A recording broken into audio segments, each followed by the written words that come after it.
Pues nada, hola Ángel, lo primero, gracias por conectarte y darnos este ratito para hacer esta entrevista, hablar un poco de montaje, un poco de cine, un poco sobre ti. Y nada, vamos a empezar con las preguntas, a ver qué te parece. Y nada, la primera es un poco de la diferencia, ¿no? A lo largo de la historia del cine siempre pues como que se da mucha importancia al rodaje y el montaje pues siempre queda un poquito en segundo plano, ¿no? Somos un poco los montadores los grandes olvidados, digamos, de esta manera. Entonces, era un poco que en tus palabras explicaras a la gente que no sabe mucho de cine cuál es la importancia del montaje en una película, porque al final somos una gran parte para que todo salga adelante. Pues mira, bueno, gracias a vosotros por hacer esta entrevista, por hacer esta entrevista, que me parece estupendo que se ayude a mostrar un poco más nuestro trabajo, así que gracias a la asociación que estés haciendo un trabajo estupendo. Esto que me preguntas, podríamos haciendo un símil, un poco patatero, pero es así. El guión sería la receta de lo que vamos a hacer. El rodaje es ir a la compra y realmente donde se hace de verdad, la cocina donde se cocina la película es en la sala de montaje. Tiene un símil en que realmente tú partes de una receta de ese guión, pues tiene que ser lo más sólido posible, pero al final depende mucho de lo que tú consigas traer a la sala de montaje, lo que tú ruedes. Es decir, nuestro trabajo se hace con lo que se ha rodado y no hay nada más allá. Es decir, tú tienes que trabajar con los productos que traes del mercado, por hacer el símil culinario. Y entonces, un poco para que lo entienda la gente que no conoce nada sobre el montaje, pues es un poco eso, donde se cocina la película. La verdad es que más fácil imposible, ¿eh? Muy básico, eso es muy básico. Luego se puede profundizar hasta el infinito. Y luego, es una pregunta en relación a las relaciones, ¿no? O sea, normalmente pues, cada persona es como es y siempre en esta relación dirección-montaje, ¿no? Que a veces es amor-odio. Efectivamente, la relación que se establece en la sala de montaje es una relación muy íntima. Está durante muchas semanas, mano a mano, el director y el montador ahí solos, delante del material, y se establece una relación muy íntima. Había una cosa que me decía Ricardo Franco, con el que yo tuve ocasión de trabajar, era una serie de televisión, pero él, que era un tipo muy práctico, yo era muy joven cuando trabajé con él, estaba empezando y me cayó montar una serie con él, y yo un poco asustado, la verdad, porque Ricardo Franco era un señor que a mí me imponía. Y me dijo, no, esto es muy fácil, tú monta como te parezca. Dice, el 80% de lo que hagas seguramente va a ser como estaba pensado. Pero va a haber un 10% de cosas que tú tienes una idea mejor que la que yo tenía y yo tendré un 10% de cosas que tengo yo una idea mejor que la tuya. Entonces cambiamos el 10% y ya está. Entonces, contado así, parece muy simple y muy agradable. Pero, evidentemente, si no hay química entre el director y el montador, es un fracaso y no va a ningún lado. Hay que llegar al punto en el que hacéis el primer chiste en la sala de montaje. El día en que te ríes con algo de la película, incluso haciendo una broma sobre algo de la peli, el día que se rompe el hielo, ahí es cuando empieza a fluir la relación y empiezas a trabajar. Y evidentemente hay casos, alguno ha habido en mi carrera, en que no ha habido absolutamente ninguna conexión entre director y montador y que, bueno, pues acaba solventando a veces o simplemente dejándolo a la mitad y decir, oye, no nos entendemos, si quieres sigue con otro, no hay ningún problema, mejor. Y nada, ahora vamos a hablar un poco en específico de la Caza 507, ¿no? Que es por la película por la que te dieron el Goya. Entonces, de esta película, ¿qué secuencia o secuencias crees que destacan? O sea, que dices, estas las monté y son una espectacularidad, una maravilla, las ves 22 años, ¿no? Tiene ya 21 años. Sí, creo que esta película, pues eso, la monté hace 21 años, el primer sorprendido en estar nominado, fue la primera vez que me nominaban y lo gané, y la verdad que yo era el primer sorprendido en que me dieran ese premio, porque sinceramente para mí ha sido una de las películas más fáciles de montar. Es decir, yo lo tomé evidentemente muy agradecido, pero dentro de mí pensaba, bueno, esto va por esa cantidad de películas que he hecho que tenía mucho más trabajo y nunca se reconoció. Entonces te diré que realmente La Caza 507 fue una película sencillísima de montar. Enrique Urbizu tiene una manera de rodar muy limpia, muy clara y realmente era como muy evidente. No sé, los académicos vieron algo en mi trabajo que les gustó, yo no sé qué, creo que es una narración muy limpia, muy escueta. Yo cuando empecé a montar la película ya estaba rodada y Enrique había terminado el rodaje. Entonces empecé, cosa que no suele pasar habitualmente, por la secuencia 1, 2, 3 por orden, que eso pues es un lujo que no siempre se puede dar. No sé cómo abrazarte.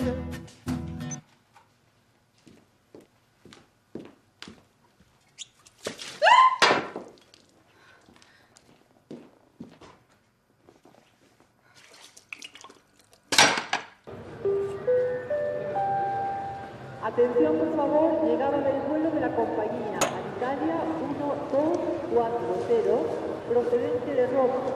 Your attention, please. Arrival Alitalia flight 1240 from Rome.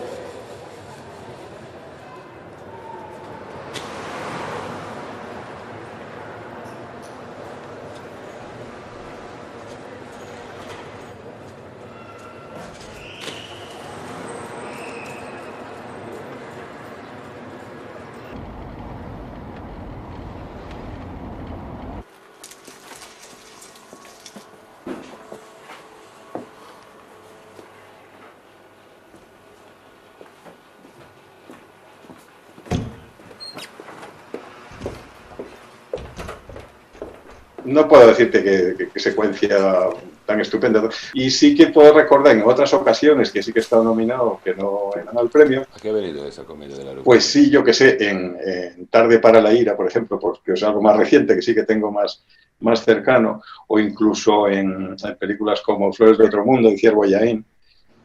Sí recuerdo a la hora de estar montando, no tanto el imitar una película, pero sí el tener los ecos de películas. En Flores de otro mundo, ahí sí recuerdo una secuencia, que es el momento en que Luis Tosar, el momento en que Lisette Mejía, que es el personaje dominicano, va a abandonar a Luis Tosar, que se han conocido, el momento de ruptura de la pareja, y entonces es una secuencia muy triste, donde ella está haciendo las maletas y se escucha de fondo a Luis Tosar que está partiendo leña. Llévate esto.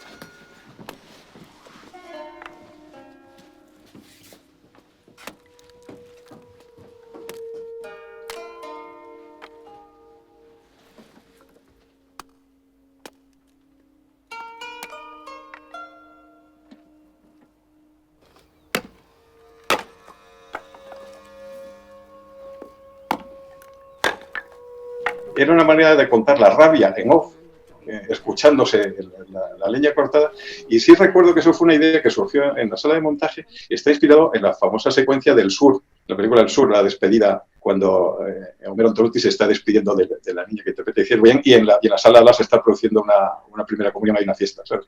Entonces, esa manera de trabajar con un sonido en off que te está aportando la secuencia que tienes ahí, eso está inspirado en el Sur. Es decir, muchas decisiones que tomo en montaje vienen inspiradas, yo ni siquiera...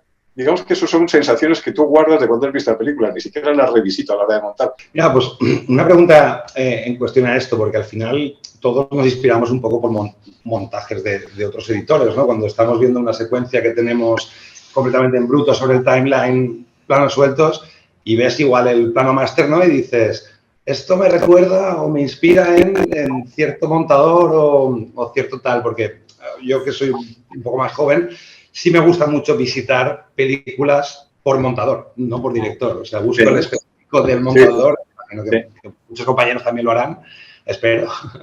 Y eso es un poco, ¿no? O sea, al final es un poco este tipo de inspiración, ¿no? Es decir, estás montando algo y te recuerda a cierto montador y dices, bueno, vamos a tirar un poco por este camino a ver si funciona, ¿no? Un poco sí, yo también pongo una vela a ver si me inspira. No es tanto... el revisitar, el ir al pie de la letra, pero sí el tratar de coger la inspiración. No sé si me explico, porque al final tú tienes que producir una emoción con el material que tú tienes ahí, en este caso en el ordenador hoy en día. Con esa secuencia imposible o posible, es decir, con ese material que tú tienes ahí, tú tienes que dar las vueltas y encontrarle la emoción. Por una parte es modelar con ese material, pero luego es ir quitando lo que sobra hasta que aquello genera una emoción. Y eso es un poco nuestro trabajo. Efectivamente, es bonito eso que tú dices de visitar las películas por montador y yo creo que yo no creo que haya tanto un estilo de montaje, porque creo que lo bonito de los montajes es que nos adaptemos al estilo del director, que es realmente el que marca el estilo.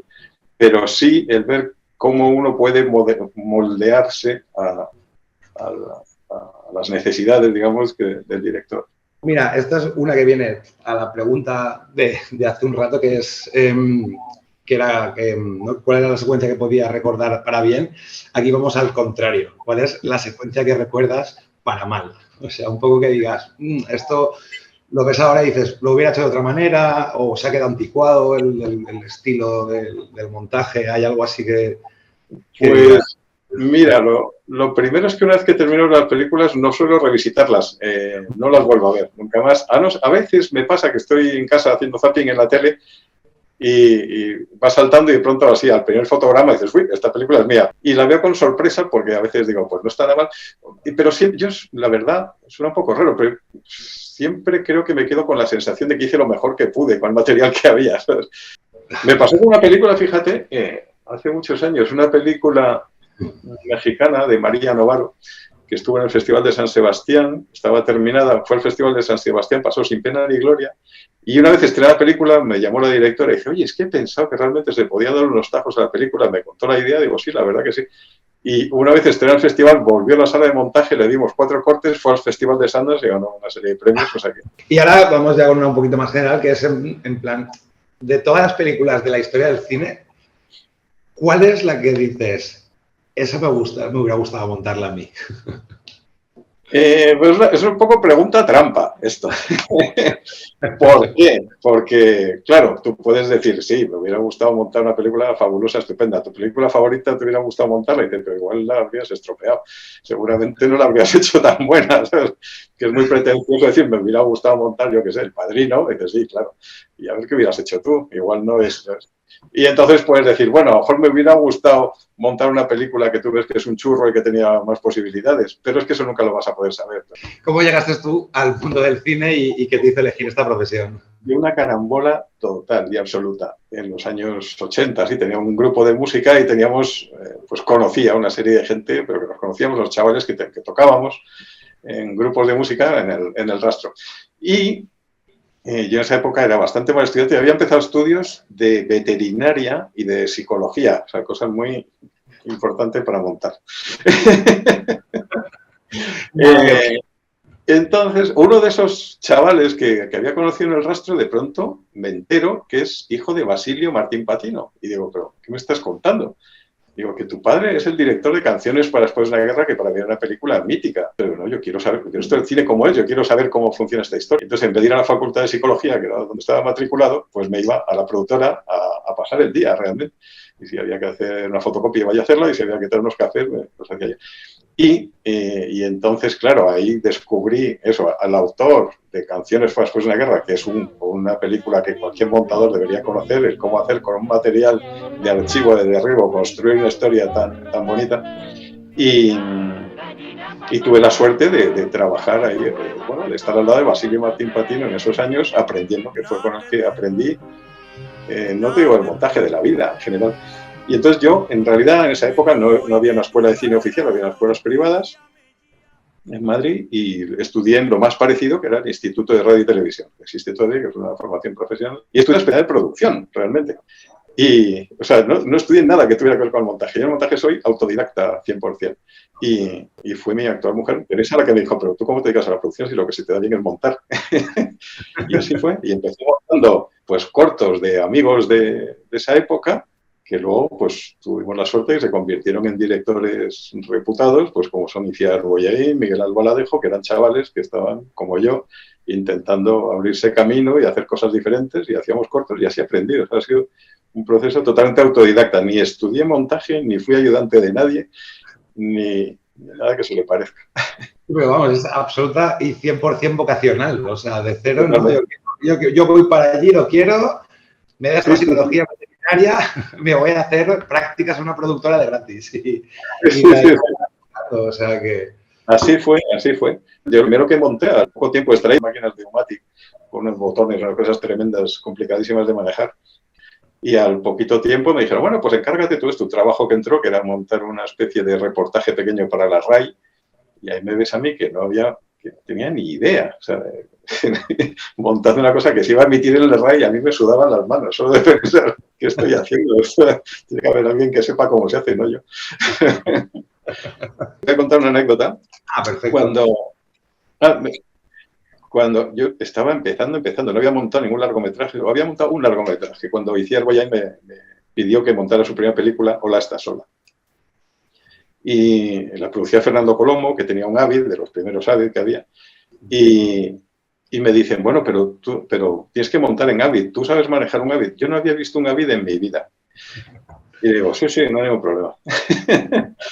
Mi amigo Logan Dufresh, que creo que anda por ahí también en la asociación, creo, en esa época él trabajaba en los telecines del laboratorio en Madrid Film, creo que era, en Fotofilm. Bueno, él tenía fotocopiado el manual del Avid, que eran como 500 páginas en fotocopias. Estamos hablando de antes de Internet, de la Wikipedia y todo esto. Y entonces le pedí a Logan que me prestara sus fotocopias del Avid, me fotocopié el manual entero, me lo leí desde el capítulo 1 hasta el último apéndice, y el día que yo entro en la sala de montaje, me siento delante de un Avid por primera vez en mi vida, con todo el manual metido en la cabeza. Y así monté Hola, estás sola. Madre mía, o sea que de la teoría a la práctica, con un empujón directo a la piscina. Directamente, yo cuando veo ahora, pues, las generaciones nuevas que os paséis años estudiando en escuelas de cine y tal, digo, madre mía, estos ya saben sabiéndolo todo. Yo no tenía ni idea cuando me puse a montar una película.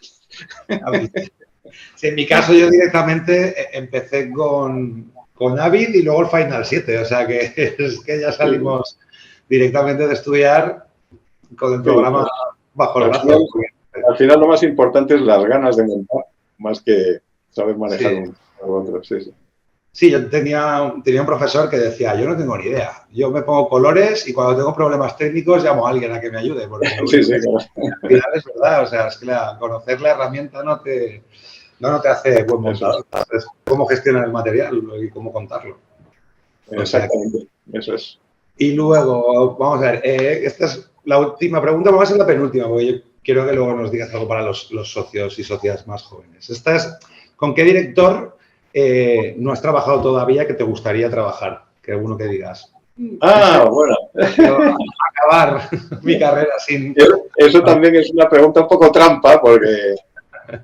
Pero es cierto, no tengo realmente ningún director. Y además podría pensar que si digo X, su montador puede pensar, este me quiere quitar al director. Porque ya sabes que se establecen unas relaciones así como de pareja, muchas veces, cuando la cosa fluye. No hace falta que sea de aquí, puede ser extranjero y el montador nunca nos escucha. No, pero realmente, fíjate que no me planteo yo nunca esas cosas, pero para mí todos son un reto, o sea, no digo me gustaría trabajar con este o con el otro, porque a veces a lo mejor tú puedes admirar mucho a un director por las películas que hace y luego ser un señor totalmente insoportable en la sala de montaje. O sea, no tiene que ver. Y gente que son encantadores, pero que igual sus películas pues no acaban de triunfar o de llegar al público. No quiero trabajar con directores sufrientes y me gusta trabajar con directores activos. ¿Qué consejo le darías, rollo, pues a los socios y a las socias más jóvenes que acaban de arrancar en este mundo, que están pues eso, trabajando no en cine directamente, ¿no? En temas relacionados con el montaje, pero que aspiran a llegar a editar películas, a estar un poquito más por ese camino? ¿Qué consejo les puedes dar? Que trabajen todo lo posible, o sea, trabajar no quiere decir que te contraten, obviamente, digo, en la medida posible tirarte a la piscina en cualquier proyecto que tengas a mano. Creo que en la práctica, que te voy a decir yo que soy autodidacta, en la práctica es donde se aprende, ¿sabes? Y sobre todo que disfrutes con el trabajo. Si disfrutas con el trabajo, dices, bueno, yo ahora me dedico a montar películas. Yo he montado durante muchísimos años vídeos industriales. Yo empecé montando en esa época, que éramos chavales, que hacíamos cortos y que intentábamos hacer películas. Éramos unos mocosos para vivir realmente durante 10 años. Yo lo que estuve montando eran, pues entre otras cosas, vídeos para la Renfe, por ejemplo, eso de vamos a llegar a Zaragoza, ahí usted podrá visitar el Pilar y no sé qué. Esos vídeos los montaba yo. Y después de 10 años montando ese tipo de cosas, ya aprendí muchísimo, porque donde aprendes realmente es en la práctica. Y no hay trabajo pequeño, no hay que despreciar ningún trabajo. Entonces, mi recomendación es, pues eso, el trabajar, el manejar material, el cortar y pegar todo lo que pase por tus manos y alrededores, y ahí es donde vas a coger práctica. Y si realmente te gusta este oficio, que es muy bonito, pues y si a poquito bien que se te dé, pues te va a ir bien. Y sobre todo no aspirar, no ponerse metas es decir, yo soy más de la opinión de ir cogiendo lo que te llega y disfrutar cada momento que pones una meta que si luego no llega va a ser un motivo de frustración. Pues sí. Totalmente. Bueno, pues oye Ángel, ha sido un placer. Muchísimas gracias. hasta aquí ha estado. Ha sido una charla muy amena para empezar el día. Ahora en la sala de montaje con más ganas que ayer. Muy bien, y nada, gracias por todo, un placer. Perfecto, pues nada, muchas gracias a ti y un saludo.